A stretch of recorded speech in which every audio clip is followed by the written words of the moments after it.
Hi guys, today I want to talk about something that comes up a lot. So it's the question of should I buy now versus should I buy later?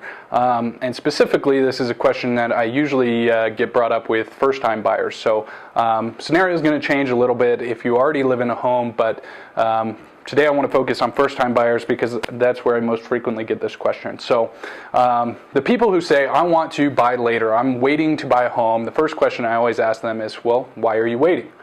And here's some of the typical answers that I hear. So I want to wait because I want to have a 20% down payment. Okay, makes sense. I want to wait because I don't want to pay mortgage insurance. So this is kind of a subset of this one. I want to have that 20% down, not pay mortgage insurance because that's money I'm just throwing away every month. Makes sense. I want a larger down payment so I can buy a nicer home. I'm going to save for a larger down payment. That way I can get a home that I want. Okay. You know, that makes sense. It's your home, you're going to live in it. I want a larger down payment so that my monthly payment is lower. Okay, yeah, so if we're going to buy the same house, if I have more money down, I'm going to pay less on that monthly payment for my mortgage. That makes sense. And the other one I hear, market is too high. I want to wait till the market goes down. Okay, makes sense. I mean, you want to buy at the right time and get a good deal. Totally. You know, one more that I should add on to here that's not on here that we'll kind of talk about, but is I'm in a rental. Okay, I'm renting for a couple years. My lease isn't going to be up for a while. So we'll kind of address that too at the end. Okay, so let's pretend that we're going to buy this house. So this is an actual home that we sold, and we're going to buy it today. So we're just going to pretend that we're going to do that. So the house cost today, $300,000. Interest rates as of today, we're going to say are 4.5%. So still very, very good interest rate. Our down payment, let's just say that we are qualified for a loan. We do have a little bit of a down payment. We have 5% or $15,000 down to put on this house. We can buy this house today. Okay, so that's what we're going to do. You know, and then we're going to compare it to the 20% down payment option. So one question that we have to ask here is, okay, if this, you know, $300,000, we've got 5% down now. If we want to hit 20% down, that's $60,000. So big question, if we're going to save for the down payment and wait, how long is it going to take you to save that extra money? How much are you going to put away every single month in order to get up to $60,000 in the bank so you can hit 20% down on this home? I don't know. That's an individual thing. So how much are you able to save every month? Is it going to be $1,000? Is it going to be $2,000? For this scenario, we're going to say you are like the best saver in the world. You're super conservative with your money. You're not living lavishly. You're really crunching down and you want to buy this house. You're going to save $2,000 a month, which is a huge number for most people. And that's what's going to get you up to, you know, that $60,000 mark. So we're going to pretend, you know, $2,000 a month for 2 years, $48,000, we're going to be pretty close to the amount that we need for the down payment. So that's what we're going to focus on when we're comparing the two. But we have $15,000 today to put down on this house. Okay, so again, now we're going to look at the payment breakdown for that home. $300,000, 5% down, 4.5% interest rate. So here's the number we're trying to basically get rid of. This is the mortgage insurance, $181 a month. So keep that in mind. We're also hoping, you know, if we hit 20% down, principal and interest will change a little bit.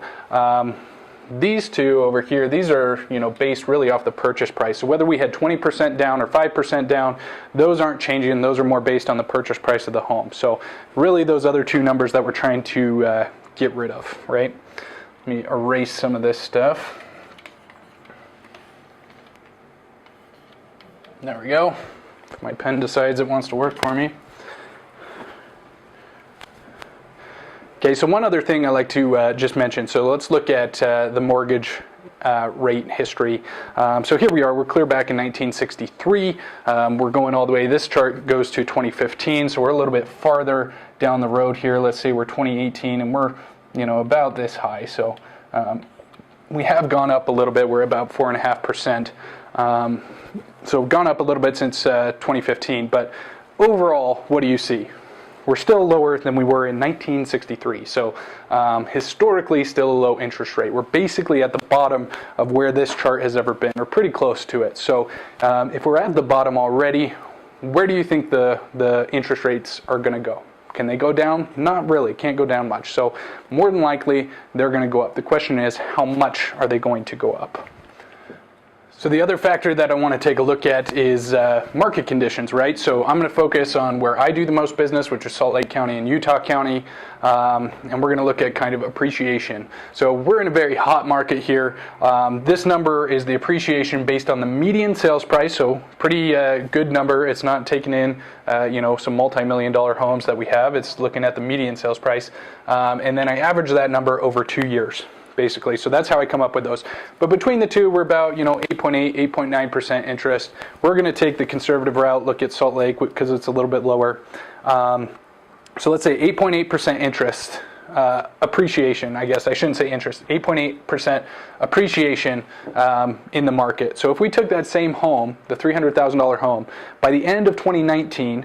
That same home market value would be $326,000 if it appreciates that much. Same home by the end of 2020, if we continue at the same rate of appreciation, we're at $355,000 by the end of 2020. The reason I use 2 years, again, that's how long we're going to have to save that extra money so that we have that down payment to buy that home. Same exact home, now it costs $355,000. Okay, so let's look at market conditions, because one of the questions was, the market's high, I want to buy, I don't want to buy at the high market, I want to buy as the market goes down. So let's look at, this is broken up by quarter since 2014, all the way through the end of 2018. So let's see, what do you see overall? Is the market going up or down? It's going up. But we can look at a point here where it's median sales price, $288,000. Next quarter, we're at $285,000. So is there some seasonality? Absolutely. Can you buy at a better time during the year? Absolutely. Or can you have an agent who can, get you a really good deal on a home? Sure. But if you're waiting, several years or waiting a long time overall, although there are some ups and downs, what do you see happening to the market as a whole? Are you going to end up paying more or paying less? $220,000 median sales price, now we're up to really $318,000. So what do you think is the better choice there? Okay, so we kind of answered some of these questions, but I'll ask you again. So in 2 years, that's how long it's going to take you to save for that down payment at a minimum, $2,000 a month because you're a super saver. What do you think is going to happen in those 2 years? Are prices going to go up or going to go down? I think they're going to go up.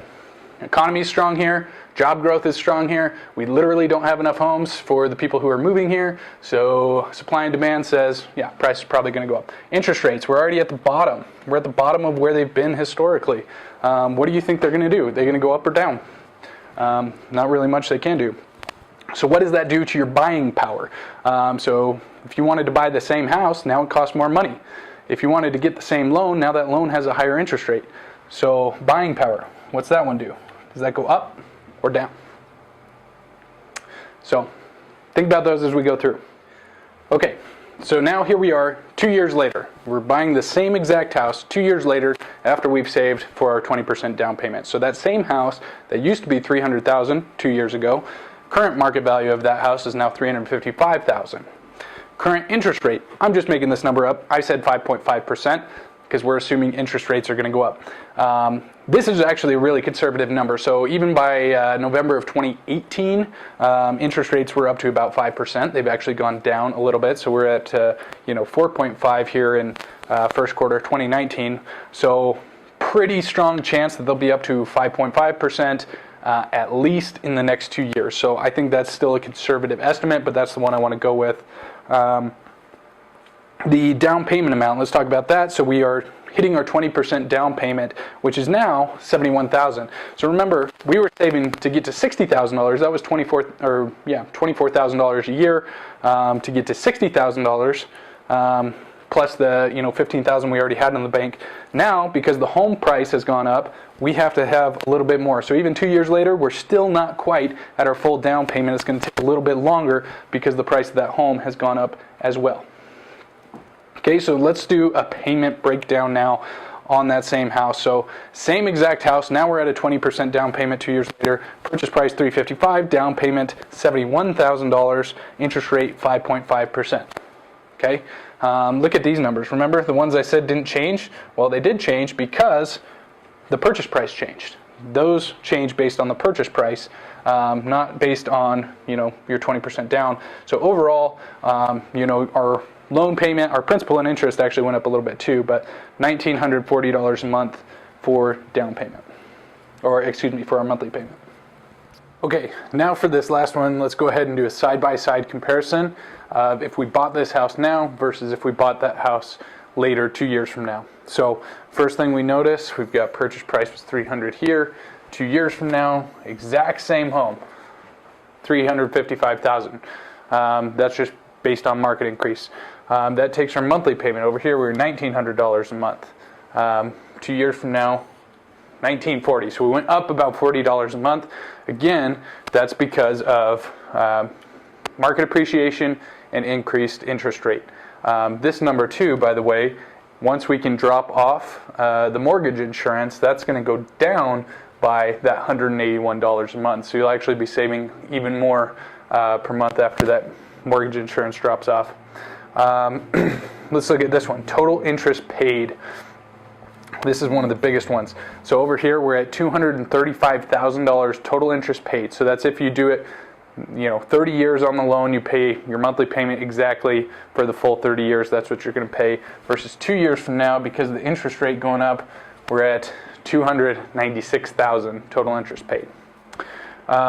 This one, mortgage insurance for 2 years. So you might be asking, okay, why are we only paying mortgage insurance for 2 years? Well, the reason for that is in 2 years from now, this is what you paid for the house today, $300,000, but you put $15,000 down, so we have $285,000. So that's what we have on the loan because you already put your $15,000 down.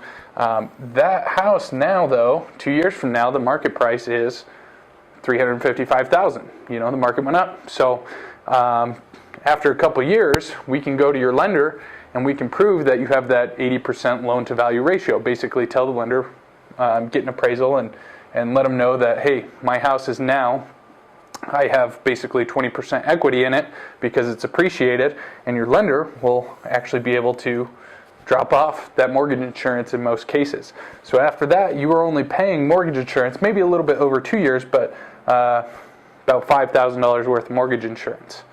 And then we can actually drop that off. But let's say that you didn't do that. Let's say for some reason, whatever reason you forgot, you paid the mortgage insurance for the full 10 years or whenever it dropped off automatically on its own on your loan. So you paid $22,000 worth of mortgage insurance. If we take that $22,000, we add it to your $235,000, that's what? $257,000. So $257,000 basically in interest, money that's just gone straight to the lender.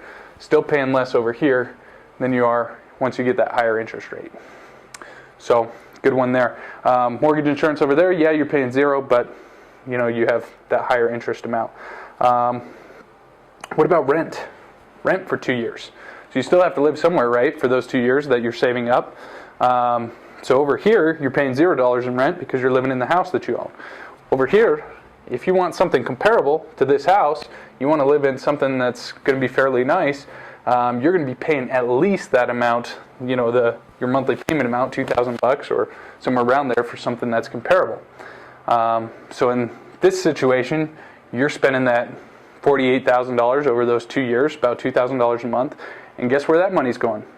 That's just going to the landlord. So in my opinion, might as well be interest because that's money you're never going to see again. What about equity? You notice over here we have $70,000 worth of equity. Over here we have 71, so pretty close. Where does the equity here come from? Where does that $71,000 come from? Well, that's coming from your down payment. The only thing that you have equity in that home is the amount of money that you put into it, the cash that you put in. So that's where that one's coming from. What about this one? So that one's coming from market appreciation. They made that money mostly just by sitting in the home. They had their initial down payment. The rest of it was by living there and just letting the market do the work for them. Which kind of brings us to our last one, is the savings. So over here I have $0 saved per month. Why do I have $0 per month saved? The reason for that is all of your savings, that $2,000 a month that you were saving, is going right here. There's your $2,000 a month. So you're not able to save any additional money because all that money's been going towards your down payment. Versus over here, you've got the same monthly payment, same as your rent, your living expenses are the same, but you're able to save that same $2,000 a month that you were saving over here for the past 2 years, and you have $48,000 or whatever it was that you were able to save, and now that can be used towards really whatever you want. It's your money. But let's say, one of the things that we said at the start was, what if we want a nicer home? Well, now you can sell this home, take your $70,000 equity, plus your $48,000 that you saved over the last 2 years, and put $118,000 down on your new home, your nicer home, something like that.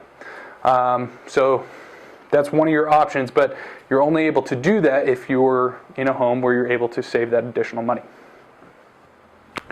Okay, so let's go back to the same questions that we asked at the start. We've covered most of these, but let's go ahead and review them again. So what about some of these questions? What do you think?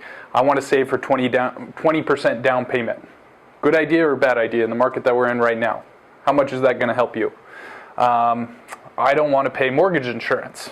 You want the 20% down. I don't want to pay mortgage insurance. You're throwing away that mortgage insurance every month. Are you really going to do that, or is it going to be more beneficial for you still to own something and let the market do the work for you?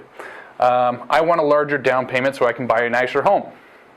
If you're going to try that one, just like the 20% down payment, what did we learn?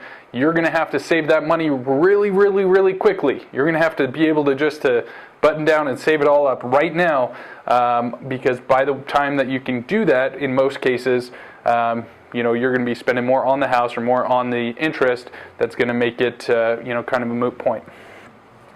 I want a larger down payment so my monthly payment is lower. Same thing. You better be able to save that down payment super fast, because by the time you get that down payment, like we saw in this scenario, you're probably actually going to be paying more because of your interest rate and your home price. Okay?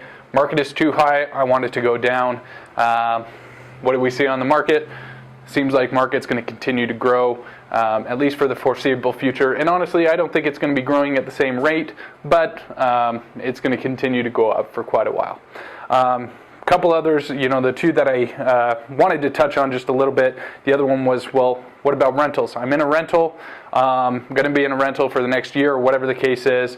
What is my option? So that's one where I say contact an agent. Get somebody who's qualified to help you out and evaluate your specific situation and see if there's something that makes sense for you. Because in a lot of these cases, it might make sense for you, if you're already qualified or you have that down payment, to break the lease. It might be more beneficial to pay that money now, have that fee, and get into a home at a better interest rate versus stick it out and stay in that lease the whole time. The other one that I hear too that we didn't really touch on, but is credit scores. Okay, well, my credit score isn't great. It's not where it needs to be, so I'm already paying a higher interest rate. I'm already paying, maybe it's 5.5 right now, even though the market average is 4.5. So what do? Do I pay that, or is that better for me? Well, similar situation. How long is it going to take you to get your credit to where it needs to be? How long is it going to take you to pay off maybe the debts that you have? If it's going to take you a year or 2 years or whatever it is, what are the odds that even by the time you do that, your, or I guess the market interest rate is going to be up to where your current interest rate is? Right? If you could get approved for 5.5 now, it takes you 2 years to get your credit to where it needs to be, and you get the perfect score and you get the market rate, you're still at a 5.5% interest rate. But what's the difference? Home values. Home values still went up. You still didn't get that appreciation from the market. So which one's going to be more beneficial? So that's where I say, let's dive in, get somebody who's an agent who actually knows what they're talking about and can look at your specific situation and find something that works best for you, and start having the market do the work for you. Start building wealth by being in your home. So please feel free to contact me. I'd love to answer any questions that you guys have. So anyway, let me know, and hopefully you enjoyed the video and found it useful. Thank you.